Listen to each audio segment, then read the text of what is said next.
ভাইয়ের প্রশ্ন হলো যে আমি ডিউটি চলাকালীন সময় অনেক সময় দেখা গেল আমার পরনের কাপড় পাক না, তাহলে সেক্ষেত্রে আমার সালাতের কি হবে? প্রথম কথা হলো যে একজন মুমিন, একজন মুসলমানের কাপড় সবসময় পরনের কাপড় কি থাকবে? পাক থাকবে।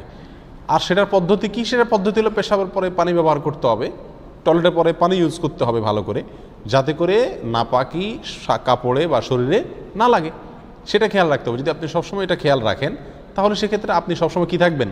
পাক পবিত্র থাকবেন। আমাদের দেশে অনেক লোককে যদি আপনি নামাজের কথা বলেন তো বলে ভাই কাপড় ঠিক নেই। এটা একটা হাস্যকর কথাবার্তা। কেন কাপড় ঠিক নাই? আপনার কি ডায়রিয়া হয়েছে? কেন কাপড় ঠিক নেই? এটা তো কোনো যুক্তির কথা না যে আমার কাপড় ঠিক নেই। মুসলমানের কাপড় তো সবসময় কী থাকবে? ঠিক থাকবে। আপনি যখনই পেশাব করবেন, যখনই পায়খানা করবেন, তখনই সঙ্গে সঙ্গে আপনি কি করবেন? পানি ব্যবহার করবেন, তাহলে তো আপনার কাপড় ঠিক থাকে। অতএব কাপড় ঠিক রাখা তো খুব সহজ কাজ, ঠিক না? আমি ঠিক বিধায় আমাদেরকে এদিকটা খেয়াল রাখতে হবে যে আমার কাপড় সবসময় কী থাকতে হবে? ঠিক থাকতে হবে।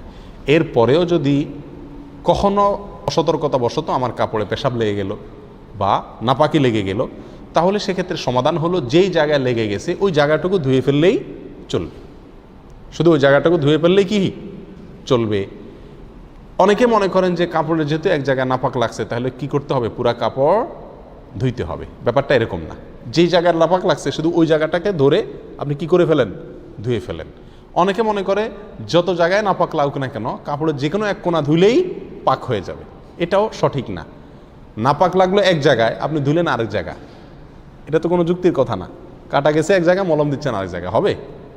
অতএব আপনার খেয়াল রাখতে হবে যে কাপড়ে নাপাক লাগলে যেই জায়গায় নাপাক লাগছে সেই জায়গায় কি করতে হবে? ধরে ওই জায়গাটুকু ধুয়ে ফেলতে হবে, ধুয়ে আপনার চিবায় ফেলতে হবে, বাস, তাহলে পাক হয়ে যাবে। যদি ওই জায়গাটা আপনি নির্দিষ্ট করতে না পারেন, হারিয়ে যায়, এমন জায়গায় পেশাব লাগছে, লেগে শুকিয়ে গেছে, আপনি ঠিক জায়গাটা ধরতে পারছেন না, এরকম যদি হয় তাহলে সেক্ষেত্রে আপনার ওই কাপড় পুরাটাই কি করতে হবে? ধুইতে হবে। কথা বুঝে আসছে?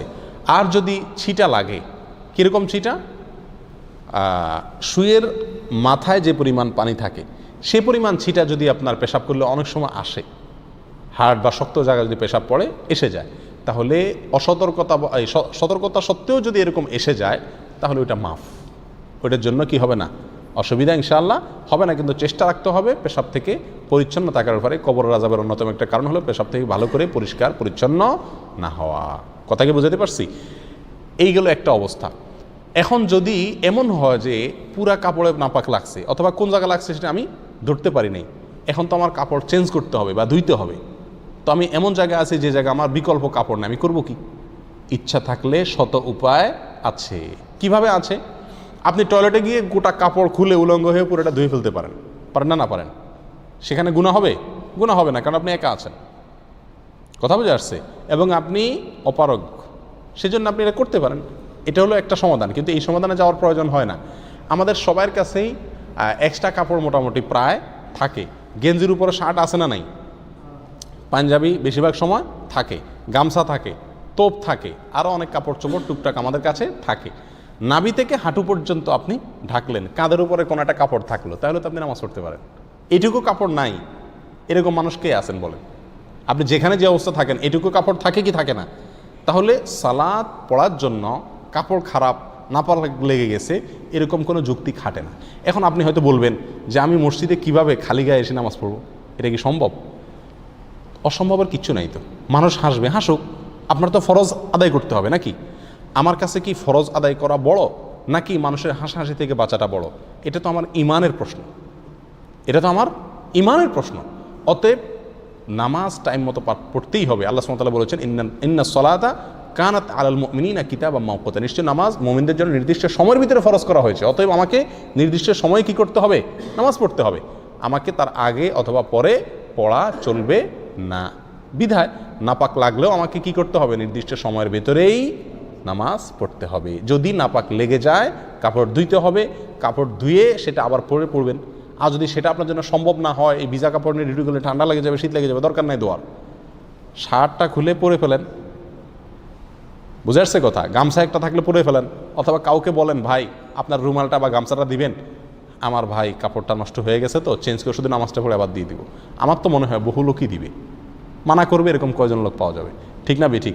সব কিছু বাদ দেন, মসজিদের মুয়াজ্জিন সাহেব, খাদেম সাহেবকে যদি আপনি অনুরোধ করেন আপনাকে শুধু নামাজের জন্য হেল্প করবে না? অবশ্যই করবে। তাহলে বোঝা গেল যদি ইচ্ছা থাকে শত উপায় বের হয়ে যাবে ইনশাআল্লাহ।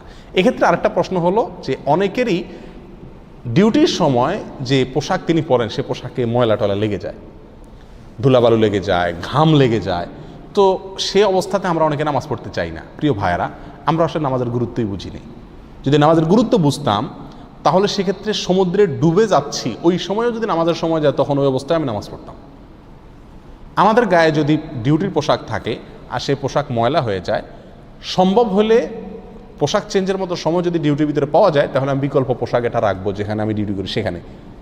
আর যদি সেটা কঠিন হয়ে যায় দরকার নাই, আপনি ডিউটি পোশাকে কি করবেন? নামাজ আদায় করবেন। যদি সেটাতে ময়লা লেগে যায় বা ঘাম লেগে যায় যেটার ফলে মুসল্লিদের কষ্ট হয় তাহলে নামাজের আগ দিয়ে একটু ঝেড়ে ফেলেন ভালো করে, যাতে মসজিদ নোংরা না হয়। আর আতর রাখেন, একটু লাগায় নেন যাতে মসজিদে মুসল্লিদের আপনার ঘামের কারণে কষ্ট না হয়। এক কথায় কাপড় ঠিক না, এই অজুহাতে নামাজ না পড়ার কোনো সুযোগ ইসলামে নাই। আল্লাহু আ'লাম।